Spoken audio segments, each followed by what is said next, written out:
Благодарам, председателе. Почитувана македонска јавност, почитувани медиуми, почитувани пратеници. На денешната седница на дневен ред е предлог за избор на нов републички јавен обвинител на кој беа пријавени тројца кандидати, но изборот се сведе на Љупчо Коцевски. Во пошироката јавност се смета за анонимус и е веќе пред пензија.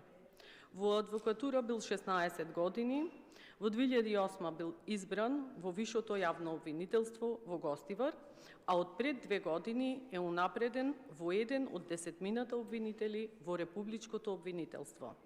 Според законот за јавен обвинител може да биде именувано лице кое има непрекинат работен стаж од најмалку 10 години како јавен обвинител или како судија од областа на кривичното право. Експертската јавност даде критики за кандидатот за функцијата нов републички јавен обвинител, бидејќи не ги исполнувал основните критериуми за да го води обвинителството на државно ниво. Истакнаа и дека му недостига јавно признание за неговите професионални достигнувања. Не знам како би не увериле и нас и јавноста, според процесот на селекција на кандидатите, кој што треба да биде транспарентен, а не зад затворени врати, дека вашиот предлог е соодветен за позицијата јавен обвинител.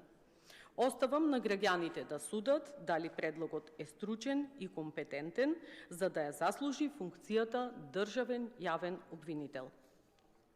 Во интерес на дискусијата, би сакала да спомнам дека извештајот на Европската Унија за Македонија е најкатастрофален досега.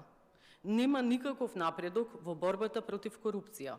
Се злоупотребува европското знаменце, има низа скандали во правосудниот систем, прави измени на кривичниот законник кои што не се во насока на борба против организираниот криминал, се зголемија одложувањата на судењата на случаевите на корупција на високо ниво, со што се отвори вратата на застарување на голем број предмети за криминал и корупција.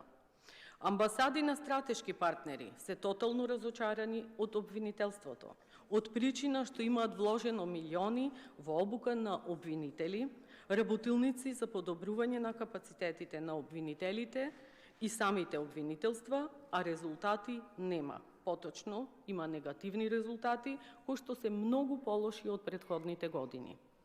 Негативно исто така се произнесе и американската амбасадорка, но и други дипломати, чии земји инвестирале милиони од средствата на нивните даночни обврзници за да се изградат институционални капацитети во Македонија.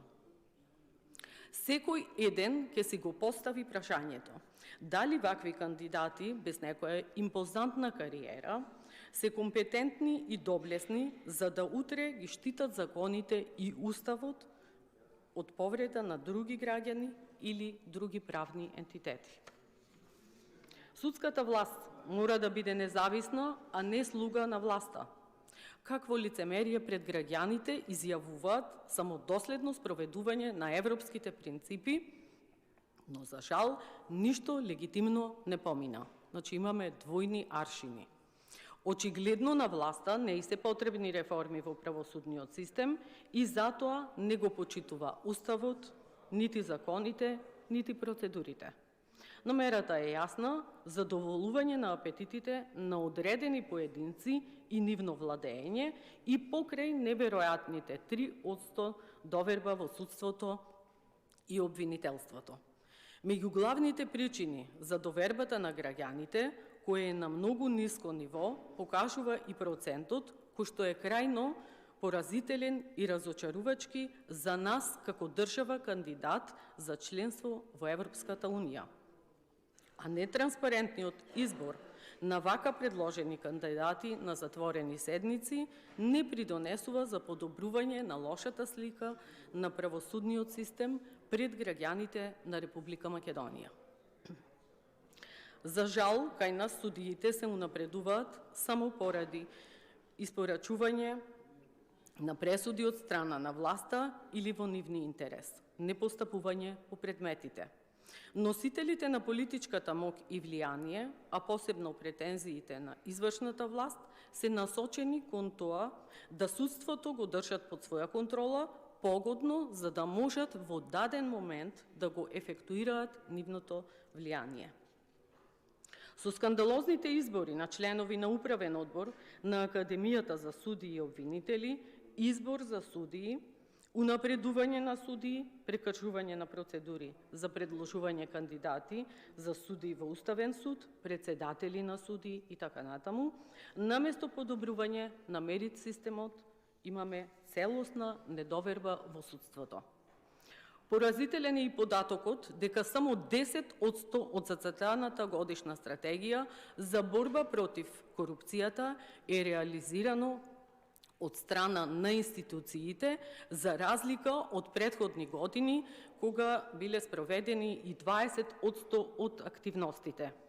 Тоа покажува дека власта нема волја да се справува со корупцијата, затоа што самите се извор на криминал и коруптивни сделки. Од 2017 на функцијата јавен обвинител беше Љубомир Јовески, кој што не превзеде никакви мерки за борба против криминалот и корупцијата.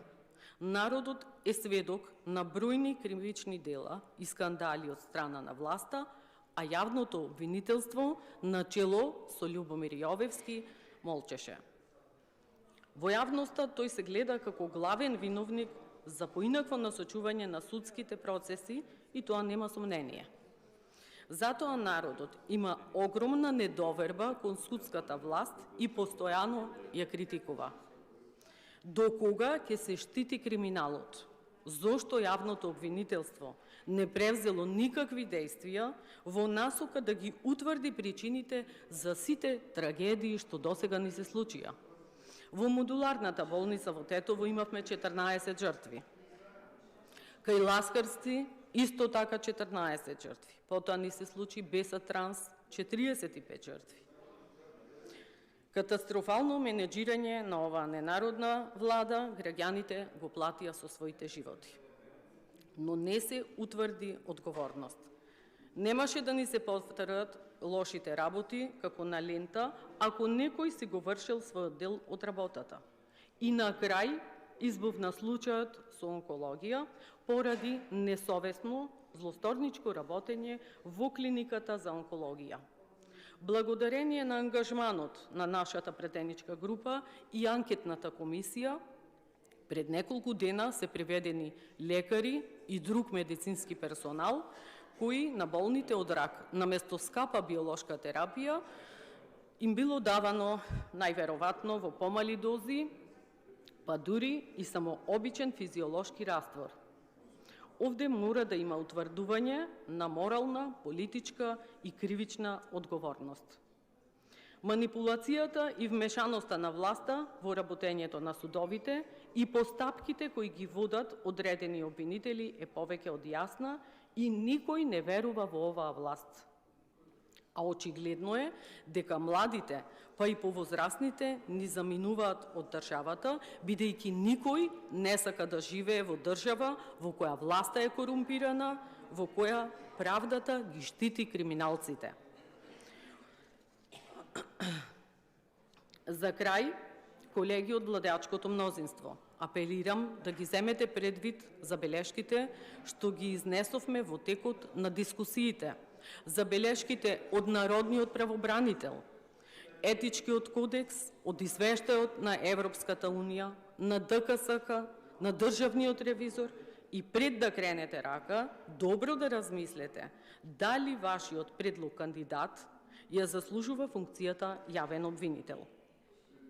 Македонските граѓани очекуваат од вас да го изберете најдобриот и најквалитетниот кадар за така висока функција државен јавен обвинител. Од вас зависи.